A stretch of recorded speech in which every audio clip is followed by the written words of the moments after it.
stock market ထဲမှာလူတွေငွေကြေးအမြောက်များဆုံးရှုံးသွားတယ်ဆိုတဲ့အကြောင်းအရာနဲ့ပတ်သက်ပြီးတော့ကျွန်တော်တို့ကြားဖို့ကြားလိမ့်မယ်လို့ထင်ပါတယ်ဒေါ်ကွန်ဘာဘဲကနေစလို့ကျွန်တော်တို့မကြသေးခင်နှစ်တွေကဖြစ်ပျက်ခဲ့တဲ့ဈေးကွက်အကျက်တဲတွေအထိအမြဲတမ်းထပ်တလဲလဲဖြစ်နေတဲ့အမှားတစ်ခုရှိပါတယ်အဲ့ဒါကဘာလဲဆိုလို့ချင်းကျွန်တော်တို့ဘယ် store ကိုဝယ်ခဲ့တယ်လဲဆိုတာထက်ဘလို့စဉ်းစားပြီးဝယ်ခဲ့တယ်လဲဆိုတာကိုဂရုမစိုက်ခဲ့တာပါအဲ့တော့ကျွန်တော်တို့ beginner investor တယောက်အနေနဲ့ဒီဈေးကွက်တွေကိုဝင်ရောက်လာပြီးဒီ store တစ်ခုကိုဝယ်ယူရင်းနှီးမြှုပ်နှံတော့မယ်ဆိုလို့ချင်းအဲ့ဒီ store ကိုမဝယ်ခင်ဆက်ကြားမှာကို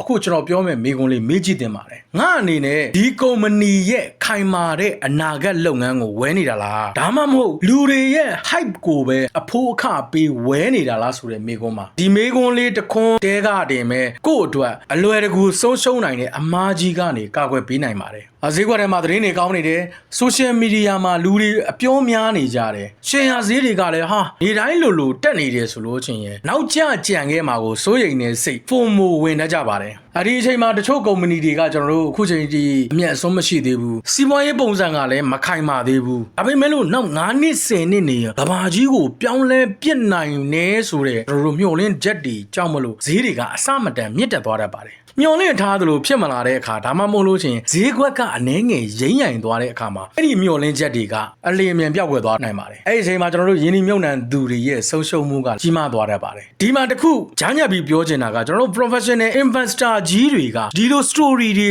height တွေထက် business fundamental တွေကိုပို့ပြီးတော့ကြည့်ကြပါတယ်သူတို့အနေနဲ့ဒီကုမ္ပဏီတစ်ခုမှာယင်းဒီမြုံနှံတော့မယ်ဆိုလို့ချင်းဒီကုမ္ပဏီကနှစ်စဉ်ဝင်ငွေနဲ့အမျက်စွန်းတွေတိုးတက်နေသလားငွေသားစီးဆင်းမှု free cash flow ရောကောင်းသလားအကျွေးပမာဏကိုရောထိန်းချုပ်နိုင်တဲ့အခြေအနေမှာရှိသလားနောက်တစ်ခုကဒီကုမ္ပဏီအနေနဲ့တခြားပြိုင်ဘက်တွေကအလွဲတကူမရှင်နိုင်တဲ့အားသာချက်တွေရှိနေသလားဆိုတာကိုကျွန်တော်တို့လေ့လာကြပါတယ်ကျွန်တော်တို့ business ကောင်းတာတစ်ခုနဲ့လည်းမလုံလောက်ပါဘူးအခုနောက်မှာကျွန်တော်တို့လေ့လာဆန်းစစ်လိုက်တဲ့အချက်တွေကကောင်းတယ်ကိုက်ညီတယ်ဒီကုမ္ပဏီကဒါပေမဲ့လို့အဲ့ဒီကုမ္ပဏီကိုလူတိုင်းသိပြီးတော့အပြိုင်ဆိုင်ဝယ်နေကြတဲ့အခါမှာကျွန်တော်တို့က share ဈေးတွေကမြင့်တက်နေပြီဆိုလို့ရှိရင်ကျွန်တော်တို့ယင်းနှီးမြှုပ်နှံသူတွေအတွက်အနေရှိနိုင်ပါသေးတယ်ဒါကြောင့်မလို့နောက်ထပ် professional investor ကြီးတွေကကုမ္ပဏီကောင်းလာဆိုတဲ့အချက်အပြင်အခုလက်ရှိပေးဝယ်ရမယ့်ဈေးကတန်ရဲ့လားဆိုတာကိုပါကျွန်တော်တို့ထည့်သွင်းစဉ်းစားကြပါတယ်အဲ့တော့အနည်းချုပ်ပြီးတော့ပြောရမယ်ဆိုလို့ချင်းယင်းနှီးမြှုပ်နှံမှုဆိုတာလူတွေရဲ့စိတ်လှုပ်ရှားမှုတွေကိုလိုက်ပြီးတော့လောင်းကစားလုပ်တာမဟုတ်ပါဘူးအဲ့တော့မျောလင်းချက်တွေရဲ့နောက်ကိုမလိုက်ဘဲနဲ့တကယ်စီးပွားရေးလုပ်ငန်းအစစ်မှန်ကိုရှာဖွေပြီးတော့စနစ်တကျယင်းနှီးမြှုပ်နှံမယ်ဆိုလို့ချင်းရေရှည်မှာပိုးတည်ငြိမ်နေရလက်တွေရနိုင်ပါတယ်ဒါကြောင့်မလို့ကျွန်တော်တို့အနေနဲ့နောက်တစ်ချိန်